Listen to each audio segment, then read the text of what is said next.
अभिनव झा की इस अनोखी कक्षा में आपका फिर से एक बार स्वागत है। हम लोग देखते हैं मोबाइल कंप्यूटिंग। मोबाइल का मतलब होता है दूर दराज और कंप्यूटिंग का मतलब तो आपको पता ही है।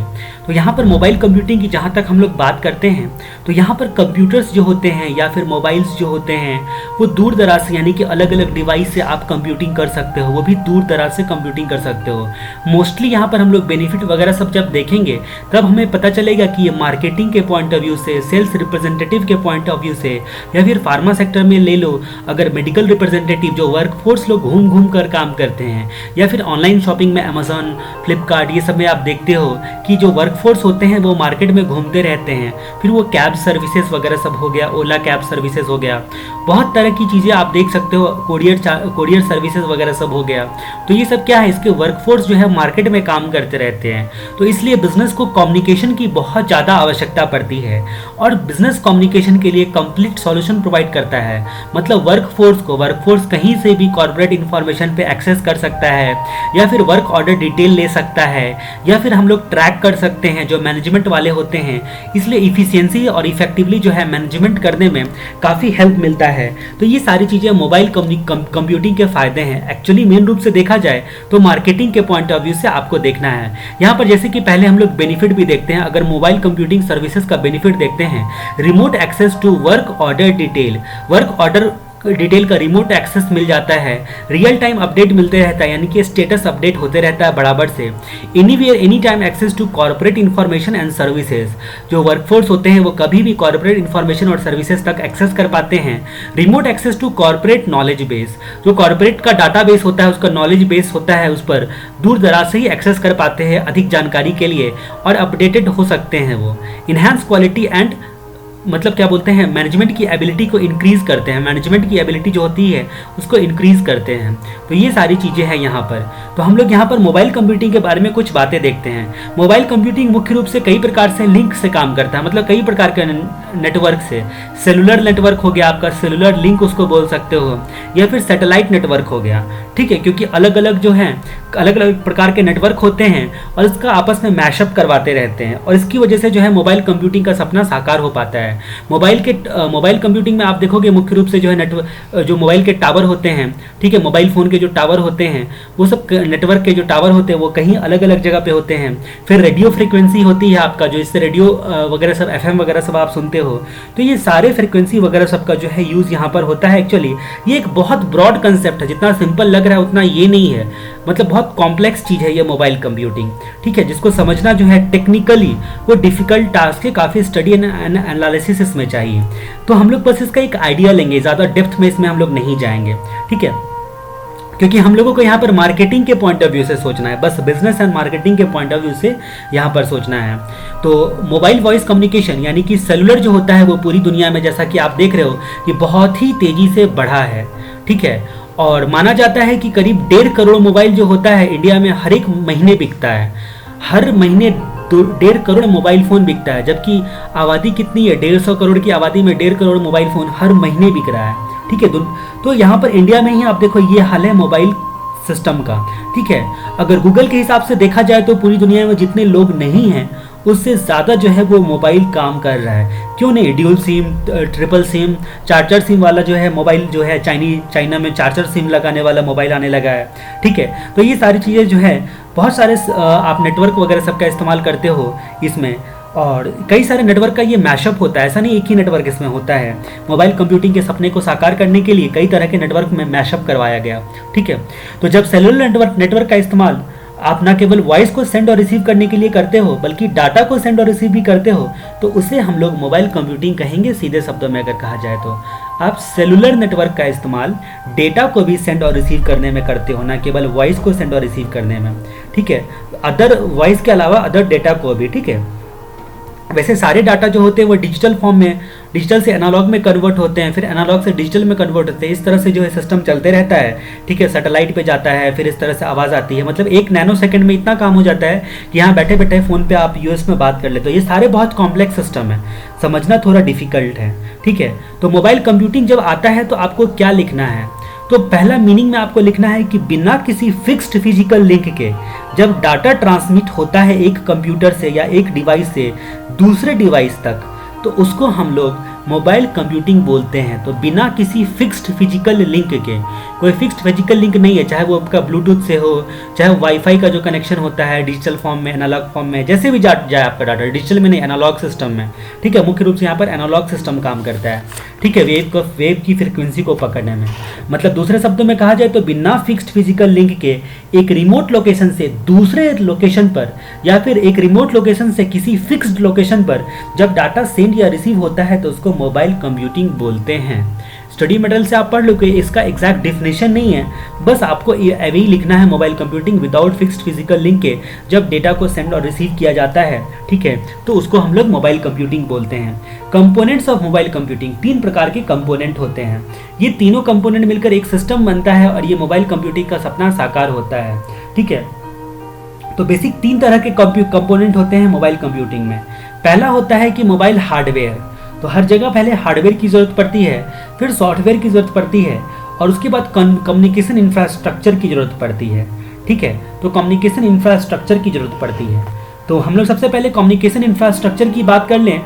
यहाँ पर हम लोग देखते हैं कि सबसे पहले कम्युनिकेशन इंफ्रास्ट्रक्चर में जो भी आपके क्या बोलते हैं फीचर्स वाले कंपोनेंट्स होते हैं, ठीक है, जो भी फीचर्स वाले कंपोनेंट होते हैं कम्युनिकेशन करवाने के लिए या फिर टेक्नोलॉजी होती है, उसके लिए एक इंफ्रास्ट्रक्चर बनाया जाता है ताकि जो है बिना किसी रुकावट के, बिना किसी बाधा के जो रिलायबिलिटी से कम्युनिकेशन जो है उस चीज़ को इंश्योर कर सके। तो सबसे अच्छी प्रॉपर्टी वाले कंपोनेंट्स जो लगाए जाते हैं जिससे कम्युनिकेशन हम लोग कर सकते हैं, ठीक है, राउटर वगैरह जो भी सिस्टम आपके होते हैं कम्युनिकेशन के लिए, जो भी चीज़ें चाहिए, डिवाइसेस चाहिए, वो सब डिवाइस जो है उसका प्रॉपर अरेंजमेंट किया जाता है, उसका इंफ्रास्ट्रक्चर बनाया जाता है। पहला हो गया मोबाइल कम्युनिकेशन फैसिलिटीज़ डेवलप की जाती है। दूसरा हो गया मोबाइल हार्डवेयर। तो मोबाइल सर्विस को जो डेटा को सेंड और रिसीव करने के लिए मोबाइल डिवाइस या कंपोनेंट या मतलब वैसे ही कॉन्फ़िगरेशन वाला चाहिए, आपका मोबाइल फ़ोन हो वैसे ही कॉन्फ़िगरेशन वाला चाहिए जो डेटा को रिसीव कर सके, ठीक है। मतलब कि फ्रंट एंड जो यूज़र होंगे, फ्रंट एंड जो यानी कि आप लोग जो सर्विस यूज़र हैं उनके पास वो अप्रोप्रिएट डिवाइस होना चाहिए, तो वो मोबाइल हार्डवेयर हो गया। और बैक एंड में मतलब क्लाउड के उस साइड में जो एक्चुअली में हार्डवेयर को रिसीव करता है, ठीक है, सर्विस प्रोवाइडर का इंफ्रास्ट्रक्चर, दोनों वायरलेस सिस्टम को सपोर्ट करने लायक होना चाहिए। उसी के अकॉर्डिंग जो है यहाँ पर आपका तब ये कम्युनिकेशन बन पाएगा, दोनों वायरलेस सर्विस को सपोर्ट करे, डेटा को सेंड और रिसीव करने में दोनों वायरलेस को सपोर्ट करे, दोनों डिवाइस, ठीक है। जैसा कि अगर आप पीसी में देखोगे कि पीसी में जनरली आपका वाईफाई कनेक्ट नहीं होता है, उसके लिए जब तक डी लिंक या अगर अदरवाइज कोई आप अलग से डिवाइस नहीं खरीद के लाते हो तो वाईफाई से पीसी कनेक्ट नहीं होता, उसको लैन केबल से आपको कनेक्ट करना पड़ता है इंटरनेट कनेक्शन के लिए। यानी कि आपका पीसी जो है सपोर्ट नहीं करता, लेकिन मोबाइल में वाईफाई आते के साथ आपको शो करता है कि वाईफाई जो है यहाँ पर टावर शो कर रहा है आपको, ठीक है। तो इसी तरह जो होता है कि सेंडर का डिवाइस यानी कि बैक एंड का और फ्रंट एंड का दोनों का डिवाइस जो होता है वो आपका क्या बोलते हैं बिना फिक्स्ड फिजिकल लिंक यानी कि वायरलेस सिस्टम को सपोर्ट करने लायक होना चाहिए। मोबाइल हार्डवेयर के कई कैरेक्टरिस्टिक्स होते हैं, उसका साइज, उसका फॉर्म, उसका वेट, उसका स्टोरेज कैपेसिटी एक्सेट्रा एक्सेट्रा से उसको मेजर किए जाते हैं। अब लोग मोबाइल सॉफ्टवेयर की बात करते हैं।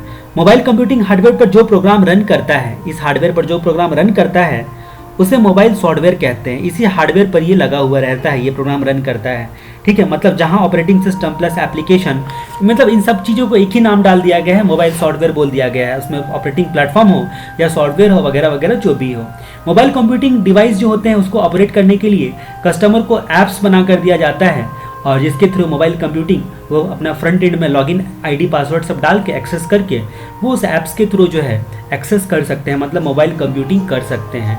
तो ये तो रहा हमारा पहला टर्म, मोबाइल कंप्यूटिंग के components, mobile communication, mobile hardware और मोबाइल सॉफ्टवेयर।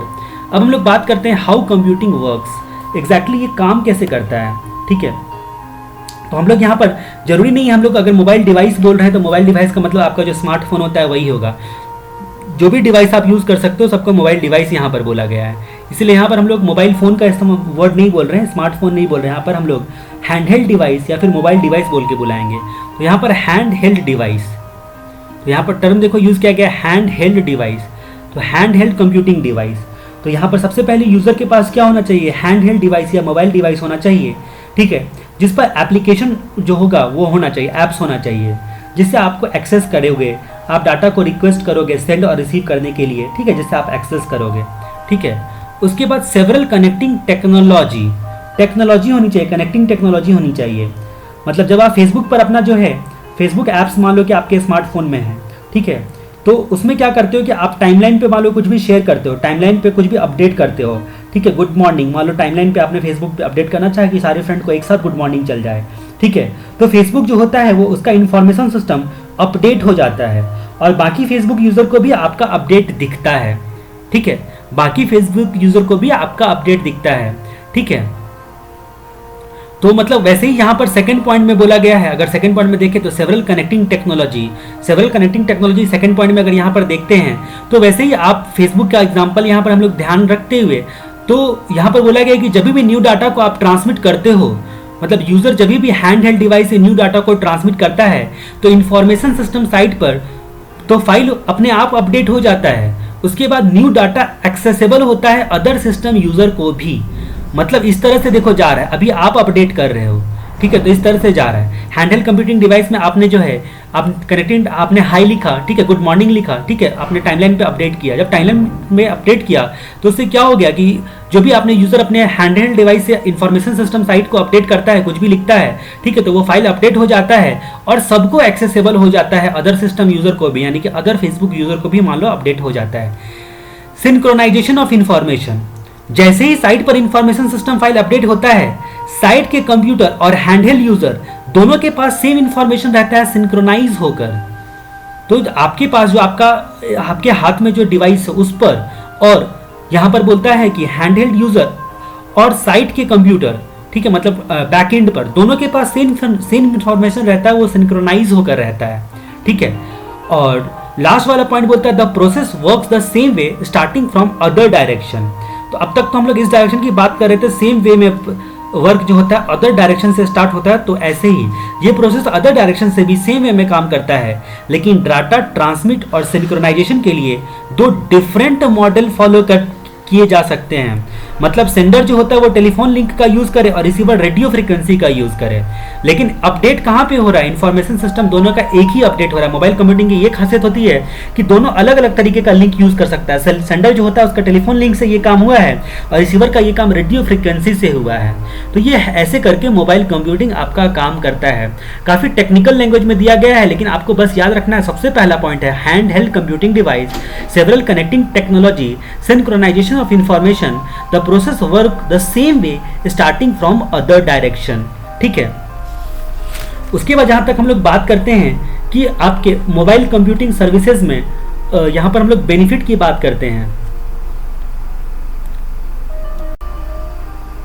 तो मोबाइल कंप्यूटिंग सर्विसेज में जो भी आपके बिजनेस कम्युनिकेशन की जरूरत पड़ती है, मोबाइल कंप्यूटिंग के कारण जो होता है वर्कफोर्स की प्रोडक्टिविटी और उसका जो पेपर का कंजम्पशन होता है वो रिड्यूस होता है, क्योंकि आप पेपर का कंजम्पशन कम करोगे तो नेचुरल रिसोर्सेज जो है उसकी खपत कम होगी, ठीक है, उससे प्रकृति बची हुई रहेगी, ठीक है। तो मोबाइल कंप्यूटिंग के कारण जो होता है और भी कई फायदे होते हैं, जैसे कि वर्कफोर्स जो होता है वो कॉर्पोरेट इन्फॉर्मेशन पर एक्सेस कर सकता है, अपडेट कर सकता है, ये सारी चीजें, मार्केटिंग वाले रिपोर्टिंग कर सकते हैं, ठीक है। तो ये बेनिफिट आपको मार्केटिंग के पॉइंट ऑफ व्यू से लिखना है। Remote access to order detail, real time update, ठीक है, ऑनलाइन अपडेट हो जाता है रियल टाइम बेसिस पर। Anywhere access, anywhere any time access, double a मतलब anywhere any time access to corporate information and services, remote access to corporate knowledge base, enhance quality and management ability, management की ability और quality को जो है यहाँ पर बढ़ाया जाता है, ठीक है।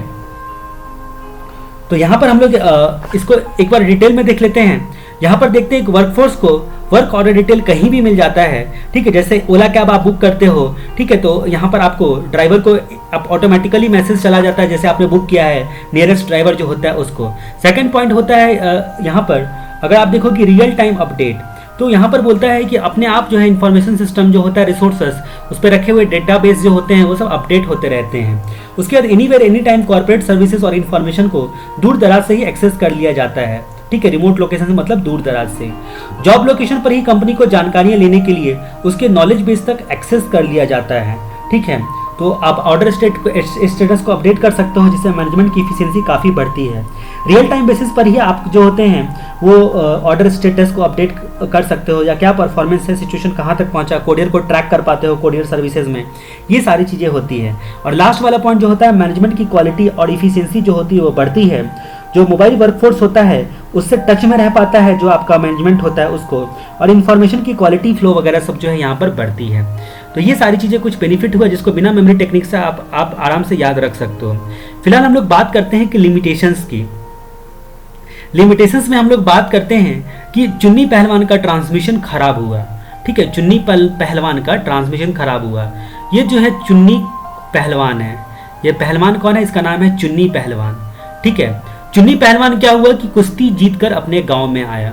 ठीक है, जैसे वो कुश्ती जीतकर अपने गांव में आया तो ह्यूमन लोग, यानी कि उस गांव के गांववासी जो होते हैं ह्यूमन लोग, उसकी सिक्योरिटी स्टैंडर्ड की परवाह नहीं की और बैंड बजाने लगे जोर जोर से बैंड जब बजा तो वो इलेक्ट्रिसिटी से बैंड बजने के चक्कर में उस दिन गांव का पावर कंजम्पशन भी बहुत ज़्यादा हुआ।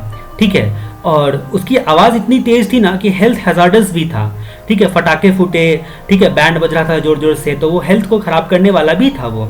ठीक है, और जितने मतलब इतने पॉल्यूशन हुए, इतने ध्वनि प्रदूषण हुए कि चुन्नी पहलवान का जो होता है उसका लिमिट क्रॉस कर गया। चुन्नी पहलवान के दिमाग का लिमिट क्रॉस कर गया और उसके कान का जो होता है ट्रांसमिशन इंटरफेस खराब हो गया। ठीक है, अब उसका कान खराब हो गया वहीं पे चुन्नी पहलवान का, तो अब बेचारा वो मोबाइल पर कभी भी बात नहीं कर पाएगा क्योंकि उसका कान ही खराब हो गया। ठीक है, तो यहाँ पर लिमिटेशंस क्या होते हैं? लिमिटेशंस होते हैं इनसफिशिएंट बैंडविड्थ। इनसफिशिएंट बैंडविड्थ यानी कि आपको स्पीड काफ़ी अच्छा चाहिए, जीबीपीएस एमबीपीएस जो भी आपका स्पीड है वो काफ़ी अच्छा होना चाहिए। वो अगर सही नहीं रहा तो ये पहला लिमिटेशन है कि आपको प्रॉब्लम आ सकती है। तो बैंड बजाने लगे थे सिक्योरिटी स्टैंडर्ड की परवाह किए हुए। चुन्नी लाल की सिक्योरिटी स्टैंडर्ड की परवाह करते हुए ये कुश्ती जीत के आया था, तो सिक्योरिटी स्टैंडर्ड। ठीक है, तो यहाँ पर ह्यूमन लोग बैंड बजाने लगे थे। तो ह्यूमन लोग मतलब human interface with device, human लोग बैंड बजाने लगे थे सिक्योरिटी स्टैंडर्ड की परवाह किए बिना बैंड बजाने लगे थे। उस दिन गांव में पावर कंजम्पशन भी बहुत ज़्यादा हुआ, पावर कंजम्पशंस। ठीक है, उसके बाद फिर बोलता है कि जो जितने भी पटाखे वटाखे फूटे वो हेल्थ हैजार्डस थे, यानी कि वो आपका क्या बोलते हैं नेचर को ख़राब करने वाले थे, हेल्थ को ख़राब करने वाले थे। और इतने आवाज़ से, इतने पटाखों की आवाज़ से चुन्नी लाल का उसका यहाँ पर सिक्योरिटी स्टैंडर्ड की परवाह तो की नहीं, तो उसका ट्रांसमिशन इंटरफेस ख़राब हो गया, यानी कि वो बहरा हो गया, आप कभी मोबाइल पे वो बात नहीं कर पाएगा। तो ये सारे लिमिटेशंस हो गए। इसमें आपको चुन्नी लाल का कान खराब हुआ, ये स्टोरी आपको याद रखनी है। तो सबसे पहला यहाँ पर हम लोग बात करते हैं ह्यूमन इंटरफेस विद डिवाइस। तो मोबाइल डिवाइस का जो होता है स्क्रीन, कीबोर्ड, मतलब ये सारी चीज़ें जो होती हैं वो आपको ऑपरेट करने में वर्कफोर्स को डिफ़िकल्टीज होती है। और अगर मान लो कि अगर स्पीच या फिर हैंडराइटिंग रिकॉग्नाइजेशन वाला मशीन वगैरह सबका इस्तेमाल किया जाए तो उसके लिए काफ़ी ट्रेनिंग की ज़रूरत पड़ती है। तो क्या बोलते हैं, तो जैसे ह्यूमन इंटरफेस विद डिवाइस, अभी क्या होता है ऑर्डर स्टेटस को अपडेट करना है, मान लो कॉर्पोरेट इन्फॉर्मेशन तक एक्सेस करना है, तो डिवाइस जो है वो कैरी करके जो घूमेगा पोर्टेबल डिवाइस, उसका तो स्क्रीन बहुत छोटा होता है, उसमें टाइप करना भी काफ़ी डिफिकल्ट होता है। ठीक है, तो आप अपडेट नहीं कर पाते हो। जैसे कि अगर मान लीजिए कि कोरियर वाला आपके घर में डिलीवर करने के लिए आता है, अमेजोन से ऑर्डर किया था आपने, अमेजोन आपने आपका जो है कुछ भी डिलीवर करके गया, तो उस वक्त क्या करता है वो आपके अपने मोबाइल फ़ोन पे आपसे साइन करवाता है। तो आपका जो एक्चुअल साइन पेपर पे होता है वो कुछ और ही होता है, अच्छे से आप साइन कर पाते हो, लेकिन वो सीधा आपको आगे मोबाइल बढ़ाता है और एक इलेक्ट्रॉनिक पेन देता है और बोलता है उसे साइन करो। ठीक है, तो आपकी हैंडराइटिंग भी उतनी अच्छी नहीं बनती है। तो ये मोबाइल डिवाइस का स्क्रीन और कीबोर्ड जो होता है वो काफ़ी छोटा होता है, जिसके कारण वर्कफोर्स को भी काफ़ी डिफिकल्टीज होती है इस्तेमाल करने में। और अगर स्पीच या फिर हैंडराइटिंग रिकॉग्नाइजेशन अगर सिस्टम उसमें लगा हुआ है तो उसको स्पीच रिकॉग्नाइजेशन, हैंडराइटिंग रिकॉग्नाइजेशन, इन सब के लिए काफ़ी ट्रेनिंग की ज़रूरत पड़ेगी। इंडिया में तो ये संभव ही नहीं है क्योंकि चारों तरफ से शोरगुल होते रहता है, तो स्पीच रिकॉग्नाइजेशन ढंग से काम ही नहीं करेगा। सिक्योरिटी स्टैंडर्ड की बात हम लोग करते हैं। अगर मोबाइल कंप्यूटिंग के लिए आपने वर्चुअल प्राइवेट नेटवर्क का भी इस्तेमाल किया है, फिर भी सिक्योरिटी की प्रॉब्लम हो सकती है, क्योंकि कई सारे नेटवर्क जो होते हैं वो आपसे इंटरकनेक्टेड होते हैं, जिससे आपका जो होता है कोई भी सीक्रेट इन्फॉर्मेशन वगैरह सब लीक कर सकता है।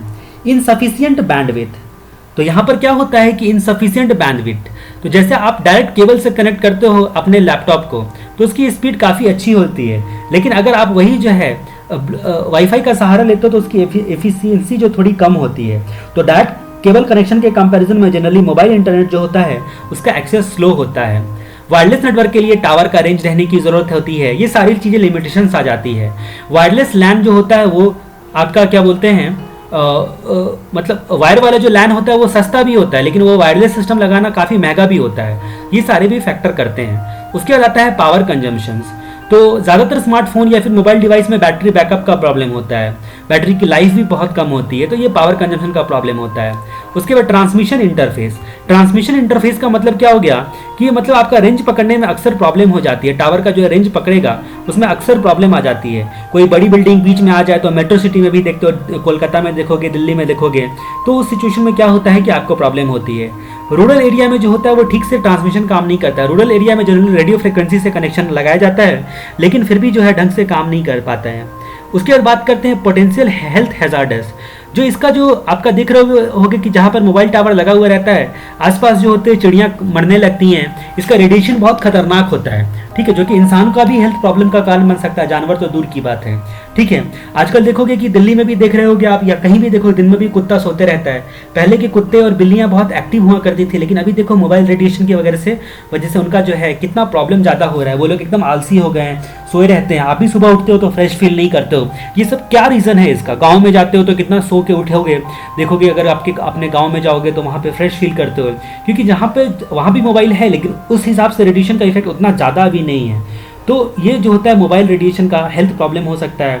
ये सब सारी चीज़ें जो होती हैं, और साथ में पोटेंशियल हेल्थ हैजार्ड्स में लिखा हुआ है आपके स्टडी मटेरियल में कि जो आप मोबाइल फ़ोन पे बात करते करते गाड़ियाँ वगैरह चलाते रहते हो और उससे एक्सीडेंट भी बढ़ने लगा है, ठीक है।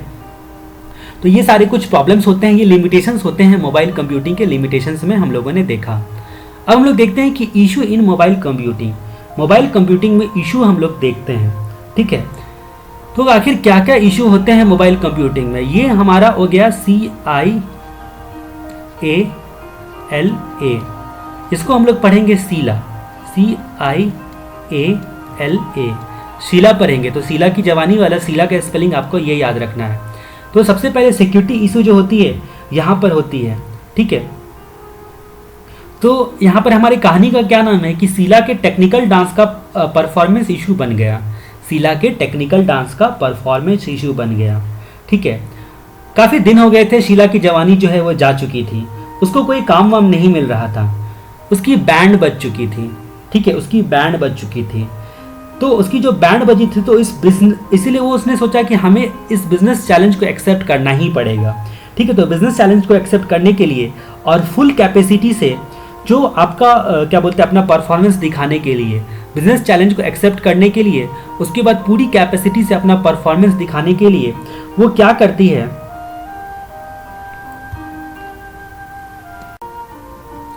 तो फुल कैपेसिटी से अपना परफॉर्मेंस दिखाने के लिए वो क्या करती है, मतलब वो सोचती है कि हम एंड तक परफॉर्मेंस मेंटेन करेंगे, मतलब फुल कैपेसिटी से मैं डांस करूंगी और एंड तक, मतलब डांस खत्म होने तक, एंड तक जो है वो परफॉर्मेंस जो होता है वो मैं मेंटेन करूंगी।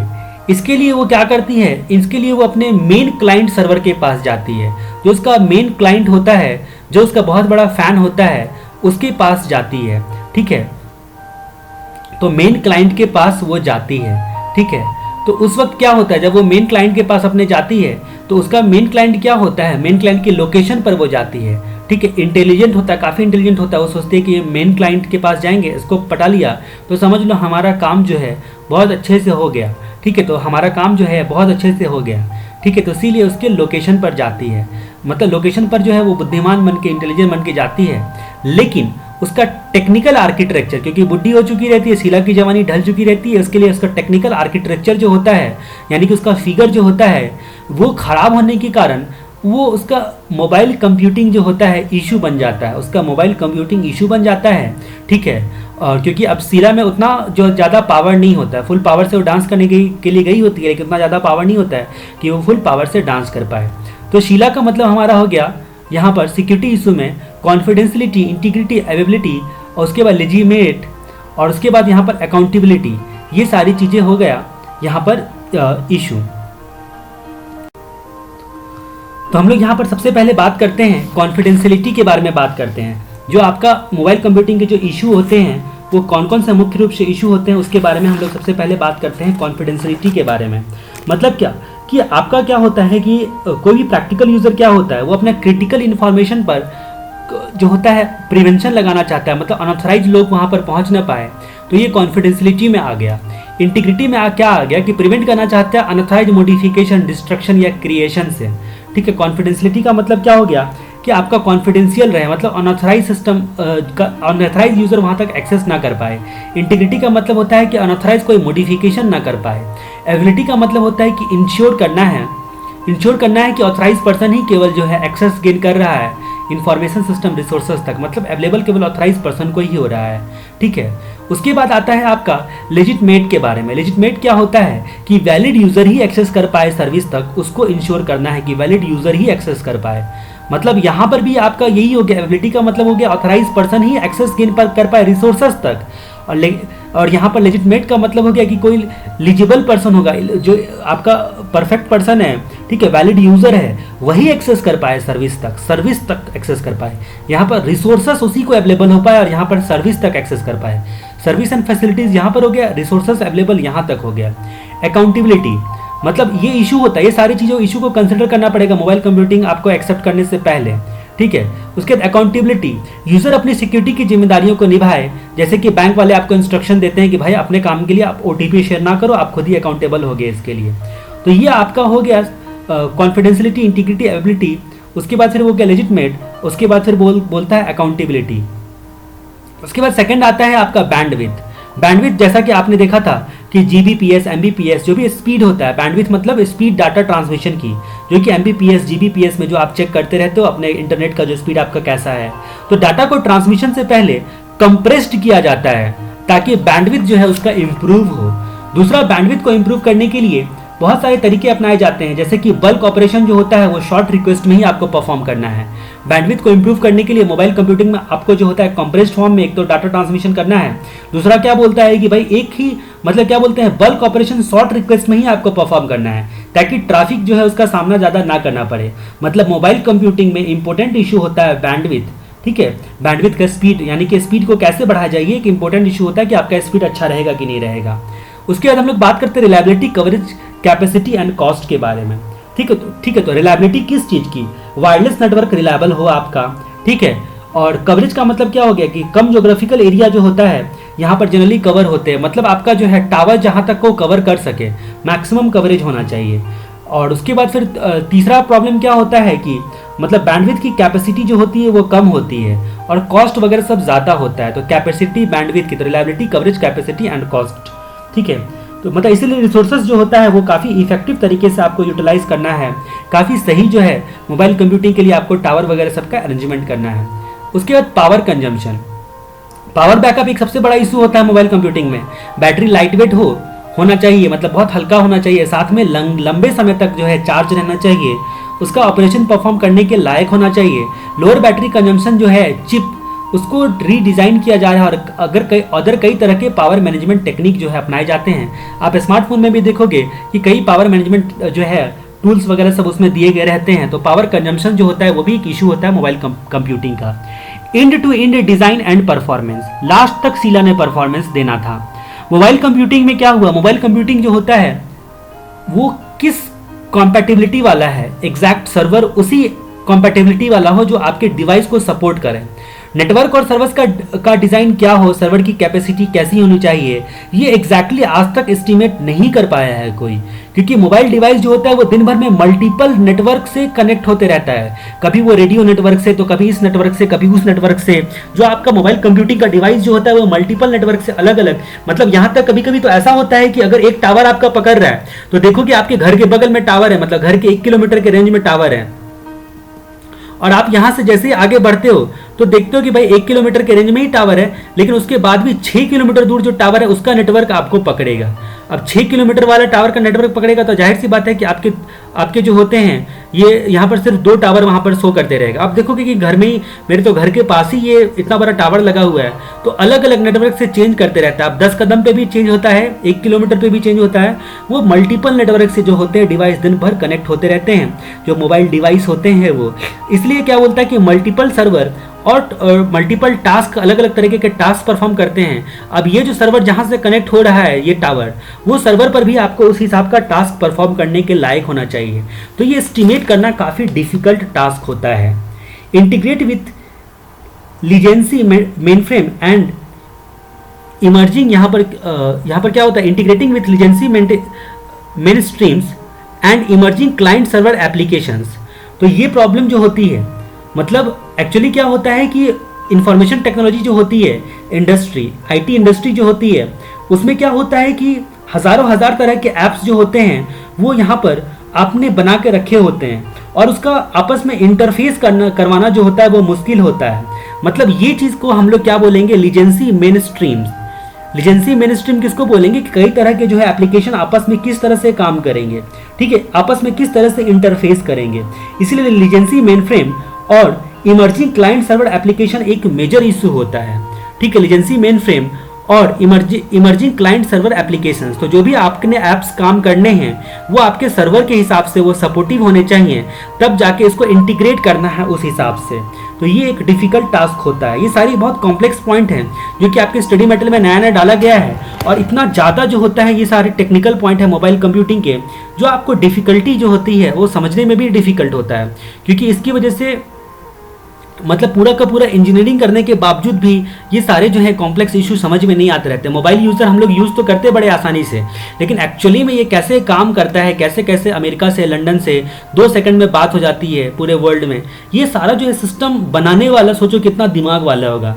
मतलब बिना किसी लिंक के आप कहाँ से कहाँ कम्युनिकेट कर पाते हो, आज के डेट में नेट यूज़ कर पाते हो, ये बहुत कॉम्प्लेक्स चीज़ें हैं, ठीक है। तो यहाँ पर क्या होता है कि आप इंटीग्रेट करते हो, ठीक है। मतलब कई सारे आईटी इंडस्ट्रीज होते हैं वो अलग अलग तरीके के एप्लीकेशंस बनाते हैं, ठीक है, अलग अलग तरीके के जो होते हैं वो मेन फ्रेम वगैरह सब बनाते हैं और हज़ारों हज़ार तरह के ऐप्स जो होते हैं वो अक्सर क्या हो जाते हैं, इनकम्पेटेबल होते हैं। जो भी आप इनकम्पेटेबल होने के कारण वो क्या होता है कि आप उसको इंटरफेस नहीं करवा पाते हो, तो ये भी एक बड़ा चैलेंज होता है। ये होता है लोकेशन इंटेलिजेंस। तो लोकेशन इंटेलिजेंस में क्या होता है कि आपका नेटवर्क थोड़ी थोड़ी देर पे वीक हो जाता है। अगर किसी भी कारण से टावर आपके पास वाले टावर से नहीं पकड़ा, दूर वाले टावर से पकड़ लिया, तो उस वक्त क्या होता है कि मतलब आपने एक बाउंड्री क्रॉस कर दी, जो नज़दीक वाले टावर था उसकी बाउंड्री क्रॉस कर दी, तो रेंज पकड़ने का प्रॉब्लम हो जाता है, ठीक है। तो ऐसे सिचुएशन में क्या होगा कि आपको नेटवर्क ऑप्टिमाइजेशन का सिस्टम एक लगा हुआ रहता है, नेटवर्क ऑप्टिमाइजेशन सिस्टम। जैसे कि मान लो कि आपको इंटरनेट कनेक्शन वगैरह सब नहीं पकड़ रहा है, तो आप उसको बोलते हो कि भाई नहीं पकड़ रहा, तो देखते हैं आपके एरिया में तो टावर है, फिर क्यों नहीं पकड़ रहा है। जैसे एयरटेल 4G को आपने कंप्लेन किया, तो जब वो क्या करता है अगली बार आपके एरिया में नेटवर्क ऑप्टिमाइजेशन करता है, जिससे क्या होगा कि नियरेस्ट टावर से आपको पकड़ेगा, ठीक है। तो इसके लिए लोकेशन इंटेलिजेंस सिस्टम उसमें ऑप्टिमाइजेशन करने के लिए ज़रूरत होती है लगाने की। तो वो लोकेशन इंटेलिजेंस कैसा है, मतलब नेटवर्क ऑप्टिमाइजेशन किस तरह से कर रहा है या नहीं कर रहा है नियरेस्ट सर्वर से कनेक्टिविटी के लिए, ठीक है। ये सारी चीज़ें जो होती हैं वो काफ़ी इंपॉर्टेंट होती है। और यहाँ पर जो टावर से जो होता है वो लोड बैलेंसिंग को ज़्यादा प्रायोरिटी देते हैं ये लोग क्या करते हैं, देखते हैं कि इस टावर से जो होता है एनी टाइम जो होता है लोड बैलेंसिंग ज़्यादा है, तो वो क्या करते हैं कि दूर के टावर से भी जानबूझ के ऐसा करते रहते हैं कि भाई दूर के टावर से पकड़े। तो लोकेशन इंटेलिजेंस एक मेजर इशू होता है यहाँ पर, ठीक है। उसके बाद बात करते हैं कि रिवाइजिंग द टेक्निकल आर्किटेक्चर। तो कनेक्टिविटी को इंप्रूव करने के लिए कम्युनिकेशन टेक्नोलॉजी को रिवाइज और अपडेट करते रहना होता है, ठीक है। आपको कनेक्टिविटी को इंप्रूव करने के लिए नए नए एप्लीकेशंस जो होते हैं उसको रन करने के लिए टेक्निकल आर्किटेक्चर को बार बार रिवाइज करना पड़ता है। उतनी फ्लेक्सिबिलिटी है कि नहीं, ये भी एक क्रिटिकल और इम्पोर्टेंट इशू होता है। मोबाइल कंप्यूटिंग को कंसिडर करने के लिए फ्लेक्सिबिलिटी यानी कि टेक्निकल आर्किटेक्चर वगैरह सब जो होता है उसको रिवाइज करना, वो फ्लेक्सिबिलिटी होगा तभी हो पाएगा, ठीक है। तो इस तरह से हम लोगों ने देखा यहाँ पर कई सारे पॉइंट्स दिए हैं, कॉन्फिडेंशियलिटी, इंटीग्रिटी, अवेलेबिलिटी, उसके बाद legitimate, accountability, bandwidth, location intelligence, power consumption, end-to-end design and performance, business challenges, revising the technical architecture, reliability, coverage, capacity and cost, integration with legacy mainstreams and emerging client server application.